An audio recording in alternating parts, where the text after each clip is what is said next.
பாத்தீங்கன்னா ஃபுல்லாவே கொடியாடுகள்ங்க. ஃபுல்லா 2 மரி ஆடு 3 மரி ஆடு இருக்கு, சென ஆடுகள் இருக்கு. நமக்கு எந்த சைஸ்ல ஆடு கேட்டாலும் நம்ம எடுத்து கொடுக்கலாம்ண்ணே.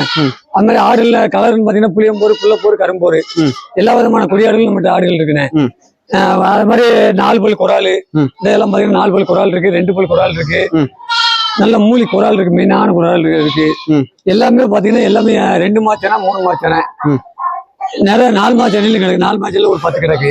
அது மாதிரி எந்த ஏரியா ஆடு கேட்டாலும் நம்ம கிளீனா கொடுக்கலாம்னு. கிளீனா கொடுக்கலாம். ஆமா, நிலச்ச நாடுக்கு மட்டும் தான் ஊசி போட மாட்டோம்னு. இளஞ்ச நாடுகளுக்கு ஊசி போட்டு தடுப்பூசி போட்டு தான் கொடுத்துட்டு ப்ரீபேரன்சேஷன் போட்டு தான் அனுப்புறோம். ப்ரீபேரன்சேஷன் நம்ம ஆல்ரெடி எப்பவுமே ஸ்டாக் வாங்கி வச்சிருக்கோம், அதனால எப்பவுமே நம்மகிட்ட இருக்கும். அது மாதிரி எந்த ஏரியா வந்தாலும் எந்த விதமான ஆடு கேட்டாலும் சரி, மடுவை செக் பண்ணி சுழியை செக் பண்ணி பார்த்து தான் அனுப்புவோம். பார்த்து தான் கொடுக்கீங்க, பார்த்து தான் வாங்குறீங்க, பார்த்து தான் வாங்குவோம்.